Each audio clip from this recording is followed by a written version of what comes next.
Sir যখন বললেন যে আমি মেডিকেলের প্রফেসর, কিন্তু এখন আমি কামেল পাস, দাওরা পাস, মাওলানা। আমি বললাম কিভাবে? বললে বুড়া বয়সে শখ হলো কোরআন হাদিস শিখবো, তাই নিজ উদ্যোগে মাদ্রাসায় ভর্তি হয়ে গেছি। ভর্তি হইয়া শর্ট কোর্সে দাওরা পাস করে ফেলেছি। শুধু দাওরাই পাস করি নাই হুজুর, এখন কিন্তু আমি ওয়াজ করি। আমি বলি বলেন কি? বলে হ্যাঁ, হয়তো আল্লাহ কোনো এক ময়দানে দেখা করায় দেবে। আজ থেকে 1-1.5 মাস আগে উনি বলছিলেন, ঠিকই আজকে কোরআনের ময়দানে ওনার সাথে আমার দেখা হয়ে গেল। যদি ডাক্তার অধ্যাপক খালেক মাহবুব স্যার জেনারেল শিক্ষিত হয়ে কোরআনের আলেম হতে পারে, আমরাও কি চাইলে হতে পারবো না? পারবেন না? ডক্টর জাকির নায়েক নাম শুনেছেন? কোন এলাকায় এলাম রে, চুপ করে আছে সব। কি বাড়ি থেকে আসার সময় কি বউ কথা কইতে মানা করছে নাকি? ডাক্তার জাকির নায়েকের নাম শুনছেন? বিশ্বব্যাপী পরিচিত মুসলিম উম্মার কাছে। ওনার মতো কম্পারেটিভ রিলিজিয়ন নিয়ে লেখাপড়া করে, তুলনামূলক ধর্মতত্ত্ব নিয়ে এত জ্ঞান, এত পাণ্ডিত্য রাখে, এমন মানুষ পৃথিবীতে আর দ্বিতীয় জন বর্তমান বিশ্বে নাই। উনার সাথে কিছু মাসালা আপনার আমার দ্বিমত থাকতেই পারে। মাসালা নিয়ে ইমাম আবু হানিফার সাথে ইমাম শাফির দ্বিমত ছিল না? ইমাম আবু হানিফার নিজের ছাত্র ইমাম ইউসুফ, উনার সাথে কি দ্বিমত হয়নি? হয়েছে। এই দেখেন নায়ক একজন ডাক্তার, পার্সোনাল লেখাপড়া করে আলেমদের সাথে মিশে আজকে বিশ্ববিখ্যাত ধর্মীয় পণ্ডিত। আমার প্রিয় ভাই, কাবা শরীফের আজকের যে ডিজাইন, আপনারা উমরা গেলে, হজে গেলে কাবা শরীফকে যেভাবে দেখতে পান, কি চমৎকার! এই ডিজাইনটা যিনি করেছেন তিনি পাকিস্তানের একজন ভাই, ইঞ্জিনিয়ার খুররুম জাহমুরাদ। উনার লেখা বই পৃথিবীর বিভিন্ন ভাষায় অনুবাদ হয়েছে, ইসলামী বই। তার মাঝে বাংলা ভাষায় একটি আছে, নাম হলো ইসলামী আন্দোলনের কর্মীদের পারস্পরিক সম্পর্ক। একজন কোরআনওয়ালার সাথে আরেকজন কোরআনওয়ালার সম্পর্কটা কেমন হওয়া উচিত, এ নিয়ে খুররুম জাহমুরাদের লেখা একটি বই ছাত্র জীবনে পড়েছি। এত আয়াত এই বইটি লিখেছেন, বিস্মিত হয়েছি। যদি খুররুম জাহমুরাদ ডাক্তার হইয়া কোরআনের এত পণ্ডিত হতে পারে, ডক্টর জাকির নায়েক হতে পারে, আমাদের ডক্টর খালেদ স্যার হইতে পারে, আপনারা যারা জেনারেল পড়ছেন চেষ্টা করলে কি তাদের মতো না হোক কমপক্ষে কিছু তো আগাইতে পারবেন, ঠিক না? এজন্য চাই চেষ্টা। লাইসা লিল ইনসান ইল্লা মা সাআ। মানুষের অসাধ্য কিছু নেই। মানুষ চাইলে শুধু নবী হতে পারে না, মানুষ চাইলে আল্লাহর বড় ওলি হতে পারে। সুযোগ আছে না? আল্লাহ আমাদেরকে সবাইকে দ্বীনের জন্য কবুল করুন।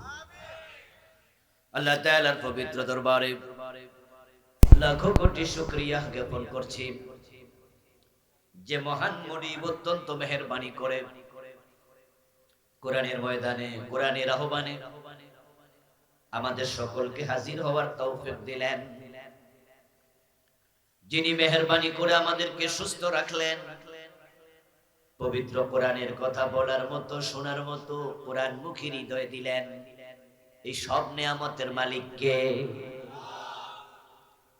এই জন্য আমরা আলোচনার শুরুতে মন প্রাণ উজাড় করে অন্তরের সবটুকুন শ্রদ্ধা এবং ভালোবাসা দিয়ে আমাদের মনিব আল্লাহ তাআলাকে শুকরিয়া জানাই, কৃতজ্ঞতা জানাই। সবাই মিলে জোরে জোরে একবার কালিমাতুশ শুকর পড়ি, আলহামদুলিল্লাহ। দুরূদ ও সালাম বিশ্ব নবী সাইয়্যিদুল মুরসালিন, ইমামুনা কুদওয়াতুনা হাবিবুনা উসওয়াতুনা সানাদুনা তাবিবু কুলুবিনা মুহাম্মাদুর রাসূলুল্লাহ সাল্লাল্লাহু আলাইহি ওয়াসাল্লামের প্রতি, সাহাবায়ে কেরাম ও শুহাদায়ে জাহর আলা ইল্লিয়িন আল্লাহ তাআলার কাছে কামনা করছি, বলুন আমিন। প্রিয় ভাইরা, আমি আপনাদের সম্মুখে পবিত্র কোরআন মাজিদ থেকে সূরাত ইব্রাহিমের প্রথম দুটি আয়াতে কারিমা তিলাওয়াত করেছি। প্রিয় নবীজি সাল্লাল্লাহু আলাইহি ওয়াসাল্লামের পবিত্র মুখ অনুসৃত ছোট্ট দুটি হাদিসে নববী পাঠ করেছি। আল্লাহ তাআলা তৌফিক দান করলে এখান থেকে কিছু কথা বলবো ইনশাআল্লাহ। আল্লাহ তাআলা বলেন কিতাবুন আনজালনাহু ইলাইক, হে প্রিয় নবী এই কিতাব আমি আল্লাহ আপনার কাছে নাজিল করেছি। এই শব্দ দিয়ে বোঝা যায় কোরআন কার বাণী, নাকি রাসূল নিজে বানাইছে? এটা কি রাসূলের কবিতা? মক্কার লোকেরা তো অভিযোগ করেছে এটা মুহাম্মদ বানায়া বানায়া রাতের বেলায় লিখে তারপরে সকালে কয় আল্লাহ পাঠাইছে। কি নাউজুবিল্লাহ পড়বেন না? আল্লাহ প্রতিবাদ করে বলেছেন না, ওয়া মা আল্লামনাকু শিরা ওয়া মা ইয়ানবাগী লাহ, আমি আমার নবী মুহাম্মদকে কবিতা শিখাই নাই এবং তার জন্য এটা সমীচীন নয়। কিতাব আনজালনাহু ইলাইক, এটা এমন এক কিতাব আমি আল্লাহ আপনার কাছে নাজিল করেছি। ইন্না আনজালনাহু ফি লাইলাতিল কদর, আমি এটা নাজিল করেছি কদরের রাতে। কোন রাতে? শাহরু রমাদান আল্লাযী উনজিলা ফীহিল কুরআন, আমি কোরআন রমাদান মাসে নাজিল করেছি। গতকালকে শবে বরাত গেছে, ঠিক না? গত রাতে কোরআন নাজিল হয়েছিল। কি আপনাদের এলাকায় হুজুররা কেউ ওয়াজ করছেনি কোন যে শবে বরাতের রাতে কোরআন নাজিল হয়েছে? আল্লাহ সারাইছে। কেউ কেউ তো এই আয়াত দিয়া ওয়াজ করেন না, জাল্লাহু ফি লাইলাতিন মুবারাকাহ ইন্না কুননা মুনজিরিন ফিহা ইউফরাকু কুল্লু আমরিন হাকীম। এই আয়াত দিয়া নাকি বোঝা যায় শবে বরাতে কোরআন নাজিল হয়েছে। না, কোরআন নাজিল হলো রমাদান মাসে কদরের রাতে। কেন নাজিল হলো? চুমুখে তাকে রাখার জন্য নয়, জিন ভূত ফু দিয়ে তাড়ানোর জন্য নয়, তাবিজ লিখে গলায় ঝুলানোর জন্য নয়, মা বাবা মারা গেলে দল বেঁধে গোল হইয়া তেলাওয়াত করে সওয়াব কামাইয়া জান্নাতের মাঝখানে ধাক্কায়া ঢেলে দেবেন এই আশায় নয়। এগুলো পার্শ্ব জিনিস, এগুলো মেইন জিনিস নয়। কোরআন চুমু খাবেন, কোরআন গিলাপে পড়বেন, কোরআন তাকে রাখবেন, কোরআন পড়ে ফু দেবেন, কোরআন পড়ে দোয়া করবেন, সব ঠিক। কিন্তু এই জন্য কোরআন আসে নাই। কোরআন এসেছে হুদাল লিন্নাস ওয়া বায়্যিনাতিন মিনাল হুদা ওয়াল ফুরকান। এই কোরআন মানুষকে জান্নাতের পথ দেখাতে এসেছে।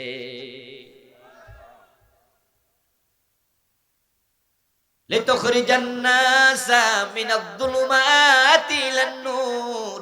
ও প্রিয় নবী, এ কোরআন আমি আপনার কাছে নাজিল করেছি। আমি আল্লাহর উদ্দেশ্য হলো কোরআনের মাধ্যমে অন্ধকারে ডুবে থাকা মানুষগুলোকে আপনি আলোর পথ দেখাইয়া দেবেন। কোরআন আলোর পথ দেখাতে আল্লাহ পাঠাইছে।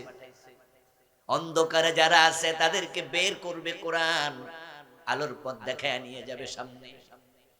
কথাগুলো আল্লাহ যখন বলেছেন, এই কোরআন যেই যুগে এসেছে ওই যুগটার নাম ছিল অন্ধকার যুগ, আইয়ামে জাহিলিয়া। সব মানুষ অন্ধকারে ডুবেছিল। মা বাবা ছেলে মেয়ে এক জায়গায় বসে মদ পান করত। দিনে দুপুরে যুবতী নারীর ইজ্জত হায়নার দল লুটে নিত। চুরি ডাকাতি পেশায় পরিণত হয়েছে। কোন সুন্দরী যদি নিজের ঘর থেকে বের হয়ে 2-4 মাইল দূরে কোন আত্মীয়ের বাসায় যেত, প্রতিমধ্যে দিনে দুপুরে রাস্তায় দর্শিতা হতো 2-4 বার। গলার গহনা, কানের স্বর্ণ, হাতের গহনা ডাকাতের দল লুটে নিত। কোলে যদি বাচ্চা থাকতো, বাচ্চাটাকেও লুটে নিয়া বাজারের মাঝে, মেলার মাঝে দাস বানায়া বিক্রি করে দিত। সামান্য ঠুনকো বিষয় নিয়ে তলোয়ার নিয়ে নেমে যেত। যার হাতে যত মানুষ খুন হতো, তাকে তত বীর বাহাদুর উপাধি দেয়া হতো। মানুষগুলো নির্দয়, নিষ্ঠুরতা এত নিচে নেমেছিল, বাবা নিজের জীবিত মেয়েটাকে নিজ হাতে জীবিত মাটির নিচে চাপা দিয়ে দিত। আমার প্রিয় ভাই, মানুষের মাঝে মনুষ্যত্বের বাকি ছিল না। বলা চলে প্রায় সবগুলো মানুষ হায়নার দলে পরিণত হয়েছে। তখন আমার আল্লাহ বলে, নবী, আমি কোরআন নাজিল করেছি, এই কোরআন দিয়া মানুষকে আপনি অন্ধকার থেকে বের করে নিয়ে আসেন। আমার রাসূল কোরআন নিয়ে মানুষের বাড়িতে চলে গেলেন। ইয়া আইয়ুহার রাসূল বাল্লিগ মা উনজিলা ইলাইকা মির রাব্বিক। ও আমার রাসূল, আপনার রবের পক্ষ থেকে যা নাজিল করা হলো, এই কোরআন মানুষের কাছে প্রচার করে দেন, তাবলীগ করেন। বাল্লিগ, পৌঁছিয়ে দেন। আমার প্রিয় নবীজি কোরআন নিয়ে মানুষের বাড়ি বাড়ি গেলেন। আবু বকর সিদ্দিক হাত তোলা দিয়ে বলল, নবী মুহাম্মদ, আমি আছি। মা খাদিজা রাদিয়াল্লাহু তাআলা আনহা বলে, স্বামী, এ কোরআন মানতে আমিও রাজি। ছোট্ট জায়েদ বলে, বাবা আমিও রাজি। আলী বলে, চাচতো ভাই আমিও রাজি। বেলাল বলে, মনিব আমিও রাজি। এইভাবে 1,24,000 মতো সাহাবী রাজি হয়ে গেল। বিদায় হজে ছিল 1,14,000। টোটাল সাহাবীর সংখ্যা, নবীদের সংখ্যা 1,24,000, ঐতিহাসিকদের বক্তব্য। তৎকালীন যুগে মানুষও আজকের মতো এত বেশি ছিল না, মানুষও কম ছিল। আমাদের দেশ যখন 71-এ স্বাধীন হয়, তখন মানুষ ছিল 7.5 কোটি। আর আজকে 2024, এখন মানুষের সংখ্যা হয়ে গেছে 18 কোটির বেশি, ঠিক না? আগে কম, এখন বেড়েছে। আল্লাহর হাবিব সাল্লাল্লাহু আলাইহি ওয়াসাল্লামের হাতে হাত রেখে কোরআন গ্রহণ করলো সাহাবারা। তামাম দুনিয়ার মানুষ রাসূলের আগমনের যুগের নাম দিয়েছে আইয়ামে জাহিলিয়া, অন্ধকার যুগ, অজ্ঞতার যুগ, বর্বরতার যুগ, তমসার যুগ, দি ইরা অফ ইগনোরেন্স, আইয়ামে জাহিলিয়া। কিন্তু কোরআন আসার পরে আমার নবী আবার বলছেন ইন্তেকালের আগে, খায়রুল কুরুনি কারনি। এখন আর অজ্ঞতার যুগ নাই, অন্ধকার যুগ নাই। দুনিয়ার মানুষ শোনো, কোরআনের কারণে এমন পরিবর্তন হলো, আমার যুগ হলো পৃথিবীর সর্বশ্রেষ্ঠ যুগ। আমরা কি দেখলাম? হানাহানি, মারামারি, চুরি ডাকাতিতে যে আরব সমাজ পরিপূর্ণ ডুবেছিল, আল্লাহর হাবিব মদিনায় 10 বছর প্রেসিডেন্টগিরি করলেন, দায়িত্ব পালন করলেন, নেতা হিসাবে দেশ চালালেন। সমাজের প্রতিটি জায়গায় কোরআন কায়েম হলো। উনার ইন্তেকালের পরে আবু বকর সিদ্দিক এসে খলিফা হলেন। 2 বছর 3 মাস দেশ চালালেন কোরআন দিয়ে। তারপরে হযরত আবু বকর চলে গেলেন, চলে গেল 12 বছর 3 মাস 4 মাসের মতো। এবার হযরত ওমর যখন ক্ষমতা আসলেন, আল্লাহ কোরআনের বিজয় এমন দেয়া দিলেন, অর্ধ দুনিয়া ইসলাম চলে গেল। রোম বিজয় হয়ে গেল, পারস্য বিজয় হয়ে গেল, অর্ধ পৃথিবীতে কোরআন চলে গেল। কবি নজরুল চমৎকার ভাবে বলেছেন, অর্ধ পৃথিবী করেছো শাসন, ধুলার তখ্তে বসে, খেজুর পাতার প্রাসাদ তোমার বারে বারে গেছে খসে। অর্ধ পৃথিবীতে ইসলাম শুধু যায় নাই, কোরআন শুধু যায় নাই, বরং অর্ধ দুনিয়াতে কোরআন আলো ছড়াইয়া দিছে। কেমন আলো ছড়াইছে? আমরা ওমরের জিন্দেগির দিকে তাকাইলে দেখি, অর্ধ দুনিয়ার সম্রাট ওমর গাছতলায় একা একা ঘুমায়া থাকে, কোনো বডিগার্ডের প্রয়োজন আর নেই। শান্তি কাকে বলে? মদিনা থেকে হযরত ওমর চলে গেলেন জেরুজালেম। 1000 কিলোমিটারের চেয়ে বেশি পথ হযরত ওমর হেঁটে হেঁটে গেলেন, উটে চড়ে চড়ে গেলেন, উট টানতে টানতে গেলেন। ওনার সাথে চাকর ছিল মাত্র কয়জন জানেন না? কথা বলেন তো, কয়জন ছিল? বডিগার্ড ছিল, এসএসএফ, গোয়েন্দা বিভাগের লোক, সেনাবাহিনীর লোক, ডিএসবি, এনএসআই। অদ্য দুনিয়ার সম্রাট একা একা যায়, বডিগার্ড লাগে না, কারণ এমন শান্তি কায়েম হয়েছে মানুষের অন্তরে আল্লাহ ছাড়া কারো ভয় আর নাই। সে কোরআন বাংলাদেশে আছে কিনা? ভাইয়েরা কথা বলতে হবে, বাংলাদেশে কোরআন আছে, কিন্তু সেই শান্তিটা আছে, সে সমৃদ্ধি আছে, কারণ কোরআন গিলাফের ভিতরে তাকে আছে, মাদ্রাসার আলমারিতে আছে। কোরআন সংসদ ভবনে নাই, কোরআন গণভবনে নাই, কোরআন বঙ্গভবনে নাই, কোরআন আদালতে নাই, কোরআন সচিবালয়ে নাই, কোরআন মন্ত্রণালয়ে নাই। কোরআন দিয়ে শিক্ষা ব্যবস্থা চলে না, কোরআন দিয়ে সমাজ ব্যবস্থা চলে না, কোরআন দিয়ে আদালতের আইন চলে না, কোরআন দিয়ে কেউ চলে না।